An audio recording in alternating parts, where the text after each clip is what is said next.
Hello, everyone. Hi. So we're just going to basically explain the research project that we're doing in Professor Darren and Professor Lubiana's class, and hopefully discuss some of the implications and some of the questions that have come up for us. Sorry, I was nervous. In the midst of our class. So I will start with the overarching view of our project. So our overarching question really was to compare the mean scores of African Americans, Africans, and Caribbeans in America on these two different indexes that are meant to measure, one to measure ethnicity and one to measure blackness. So the two indexes being the multi-group ethnic measurement as described in a 1997 paper by Roberts and the multidimensional inventory of black identity as described in a 1998 index by Sellers. And we found this really interesting, first of all, because we assumed both inventories were open to all different types of black. But the multi-dimensional inventory of black identity, even though it has black in the title, was really written only for African Americans. And it explicitly says that in the paper, that it's meant to be applied to African Americans. So our first question was, if we could apply this to other groups, can we apply this to Africans in America, Caribbeans in America, even though this is a black identity paper, but only written for one type of black identity? So the multi-ethnic measurement is meant to measure how closely, in very simple terms, how closely one holds one's identity, and the multi-black index is meant to measure how closely a black person holds their black identity to themselves. The multi-black index has 5 levels, but the 3 key ones being racial salience, racial centrality, and racial ideology, and that will become more relevant later on. So we were really interested in a few things. We were interested in comparing the mean scores of 3 different groups between each test. So the scores of Africans versus African Americans versus Caribbeans?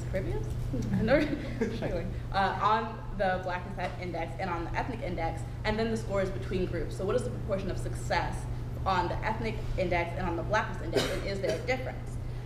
My hypothesis, and I think Stephanie has some different thoughts on that, so I'll let her elaborate. My hypothesis was that non-African American blacks would do better on the ethnic measurement than on the blackness index, because the blackness index was written specifically in one view of blackness that I did not think non-African American blacks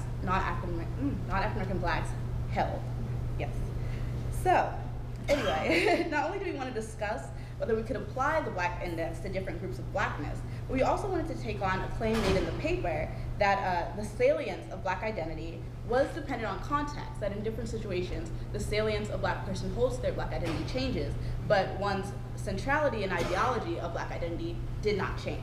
And that I found to be questionable, and hope to continue to question through our research.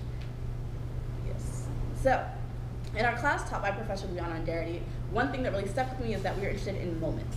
And that was my theory, kind of going to the research, in that there are different moments in which one's racial centrality and ideology matter at different extents, and that was not addressed in the 1998 paper by Sellers. I want to talk a little bit about our impetus for the project, because I think that would shed some light on our thoughts behind it, and hopefully shed some thoughts for you as well. So my impetus, and I'll let Stephanie talk about hers, mostly came from conversations with my parents and conversations with non-African American black college students here at Duke.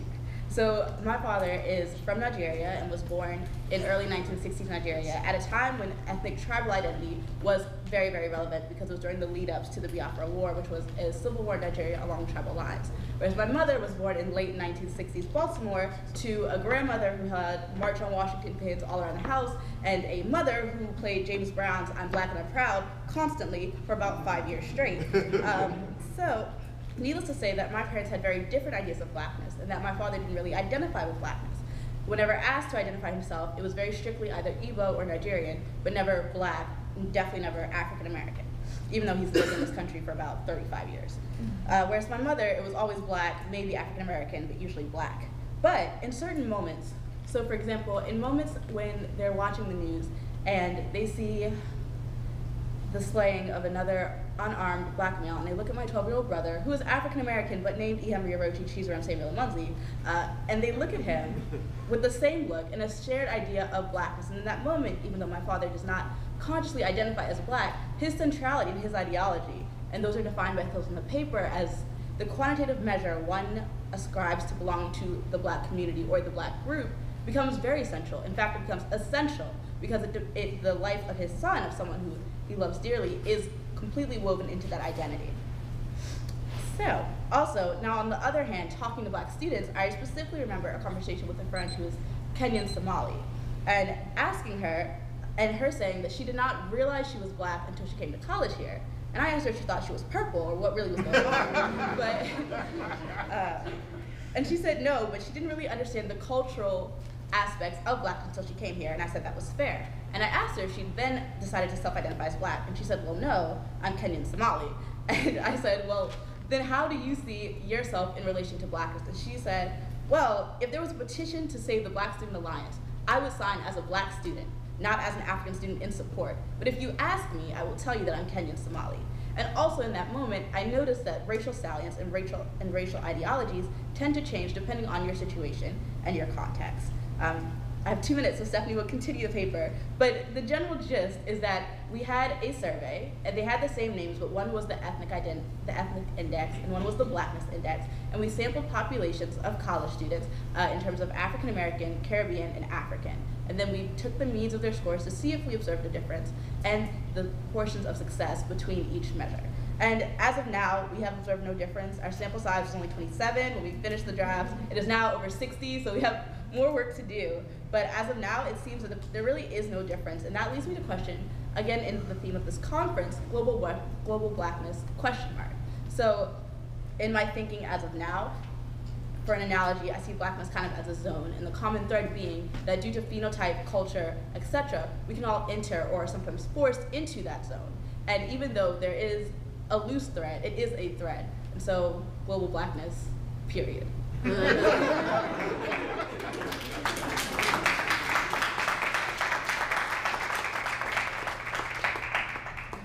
Yes, indeed.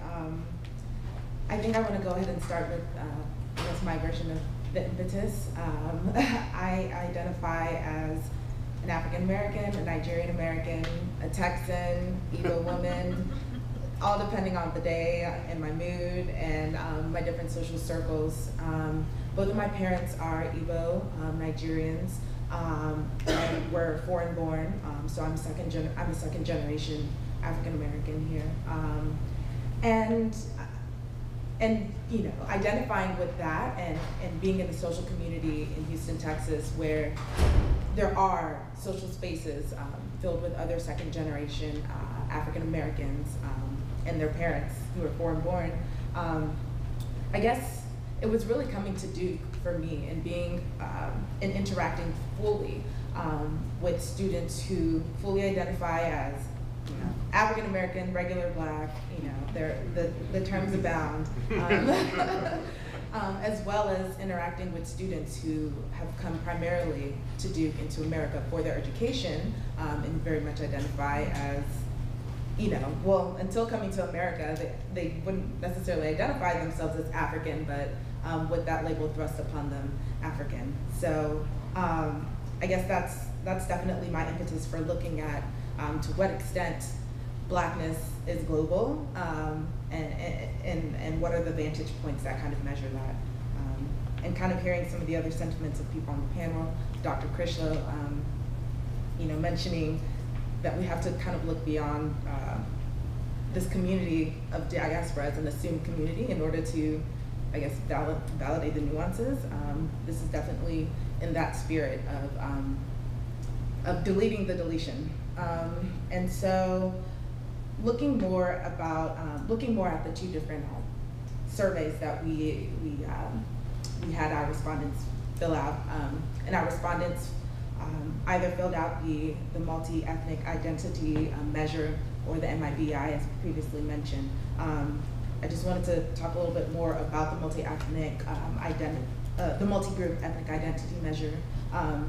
Finney has a Jean Finney, who I guess conceptualized this index, talked more about it in his 1992 paper that was shown in the Journal of Adolescent Research. And he talked about the results when this was given to about 400 high schoolers, 417 high schoolers of different ethnicities. They were asked to choose between Black, white, Asian, Latino, and mixed race. And he also posed this to 136 college students because I believe that, or his claims were that he's really looking to see this identity formation between high school and college students. I don't see any differences in that. And so there are three aspects to the MEIM that kind of look at ethnicity and not necessarily Blackness intentionally. And that is ethnic identity achievement. To what extent do you seek out different parts of the identity that you claim, the ethnicity that you claim, affirmation and belonging, to what extent do you feel that you are in the group, and practices and behavior, do you partake in different things that your ethnicity might look at as unique. And he also measures ethnic identity in a separate category for how does one's selected identity compare to their perceptions of other groups. And so I guess comparing that to some of the different dimensions in the MIBI, centrality, what is our perception of your Blackness compared to the outer perception, inward perceptions of Blackness. It definitely has less of a commitment to the specific ethnicities that one may describe. So getting into what our different hypotheses were and some of the results coming from our study so far. For me, my hypothesis was that perhaps we would not see too many differences as far as the scoring on the MEIM and the MIBI, primarily because our study and the respondents that we're looking at were primarily in our informal circles here, which are American college students or for the most part American college students. We asked our respondents to identify themselves as African American, Caribbean, or African, but also to look at where they grew up, which is, did you grow up in America? Did you grow up in a predominantly Black African nation? Did you grow up in a Caribbean nation? And so, though we did not look at the results based off of those categories as far as physical background on your geological space, it was my thought that because we had an overwhelming amount of respondents who grew up in America, that would probably lessen the extent to which they might ascribe to having different results on the different surveys. Because primarily looking at identity achievement, affirmation and belonging, and practices and behavior, if you look at Blackness, American Blackness, as a sort of an ethnicity, and very much it could be depending on your lens for that, to what extent one formulates this identity could probably be just as close as second generation African American or Caribbean, a Caribbean American student. And so I think what will be interesting as we look at more of our results is if we were to find enough students who identify as being growing up from other areas that have different racial climates, that might take us to different imaginations of what does African Blackness look like, what does Caribbean Blackness look like in a territory that is outside of America and the racial politics there. And so I can leave it at that. I think our results have been very interesting so far in the lack of too much difference, but there's plenty more to see, I'm sure. Thanks.